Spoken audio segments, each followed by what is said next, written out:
Hi everyone, let's go over my bullish and bearish Elliott Wave scenarios on Bitcoin, starting with the bearish scenario where we are looking for an ABC to the downside or a wave 1, 2 and then eventually a wave 3 for lower prices to come. In this scenario, we're looking for a wave 1 or A to finish, and what is happening here more locally is important together with the red lines, because inside this wave 1 or A, we are then looking for a 5-wave structure in a wave 1, 2, 3, 4 and a wave 5, where this wave 4 retraced to the 382 Fibonacci, which is a common target for a wave 4. We are then looking for an extended wave of 5, as this wave 3 is quite similar in length compared to wave 1, so it does increase the probabilities that wave 5 can be longer. And in this scenario on the chart, you can see a potential wave 1, 2, 3, looking for 4 and then a wave 5. However, this wave 3 is longer than this wave 1, so we don't really like to look for diagonals, but if we look for an impulse to the downside, wave 4 and wave 1 should not overlap. If we would put wave 1 over here, then you can see that wave 4 already overlapped the low of wave 1, which would invalidate an impulse to the downside and therefore increases the probabilities this low is in this particular scenario, and we move up for 2 or B.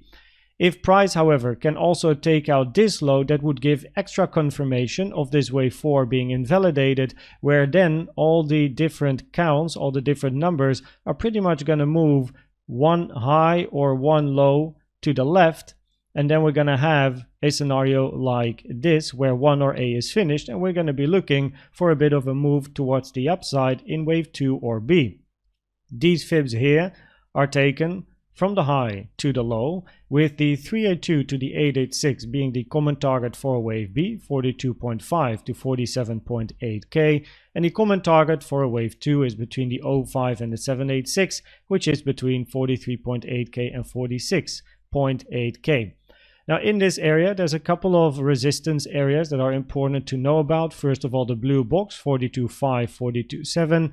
Another blue box here, 43k, 43.2, and then we have 45.9 to 46.7k. And if I just open my folder here, you can also see what is inside these areas, with only the weekly, where I don't have a target box here, in the middle of this daily gap at 43.9k. In the second scenario, we are looking for bullish continuation, and in this scenario here, we are looking for either a flat in an ABC. However, if we're counting this as a wave C, we are counting this pretty much the same as the impulse here to the downside, but then instead of a corrective structure in 2 or B, we want to see an impulsive structure for continuation. So that is the main difference.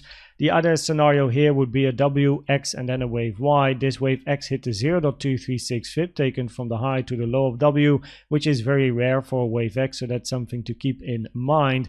And then we're looking for an ABC for then a double zigzag WXY.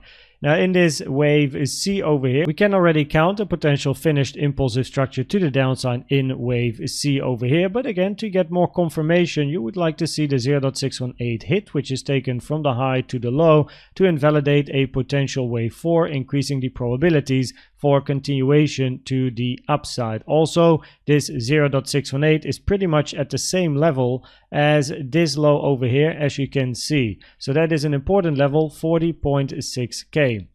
If we look at the most bearish scenario, then we are looking for an impulse to the downside, wave 1, 2, and now we're working on a bigger wave 3 to the downside. Now in this scenario, we have another 1, 2, then we want to see a 3, so a 3 of a bigger 3.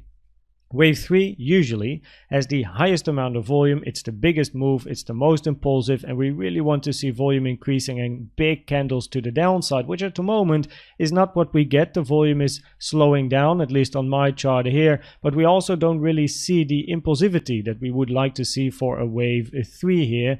This wave 2 retraced to the 236, rare target for a wave 2 as well. So this scenario doesn't have the highest probabilities, and if we can take this high, probabilities increase for that rally towards the upside.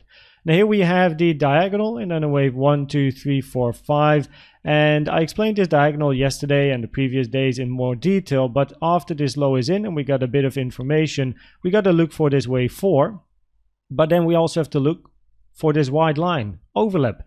In a diagonal, preferably wave 1 and wave 4 overlap with one another, but you can see that the horizontal line for the overlap is above the channel, and the channel is important because for a contracting diagonal you don't want to see price hitting the high of this channel.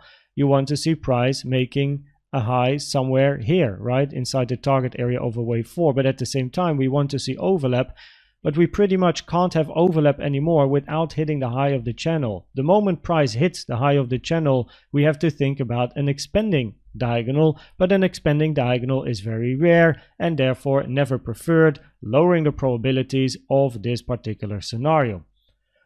On the lower time frames, we had some bullish CVDs coming in. First of all here at the low, and just now as well this morning some bullish CVDs coming in here. We had some bearish CVDs. These have now been invalidated, and the remaining potential bearish CVD here is this one on the chart. Pretty sure we have that one now. Yeah, so lower high on price, higher high on blue. However, the green bullish CVD divergence was first, therefore does carry priorities. The one that appears first has the highest probability of playing out, so we gotta wait and see if price can take that high. So if we then look at the probabilities of the different scenarios, then on the micro I wrote neutral over here because I want to see 40.6k touch. That would basically give me more confidence. Yes, we have some bullish CVD divergences here, we also have the bearish one here, but 40.6k is important, and do not forget the resistance at 40.8k, as we have to of course observe what happens at these levels. And on the low time frame we are looking for price to eventually move to the upside, bit of a rally, where the order of the different scenarios in probabilities is first of all this scenario here where we're looking for an ABC or an impulse in a 1, 2, 3 to the downside, which does mean that for this wave 2 or B we want to see a corrective structure to the upside and not an impulsive structure. The moment we get a bigger impulsive move to the upside, we could look for continuation, which is position number 2, and bearish continuation is position number 3, the lowest probabilities for a bigger impulse to the downside.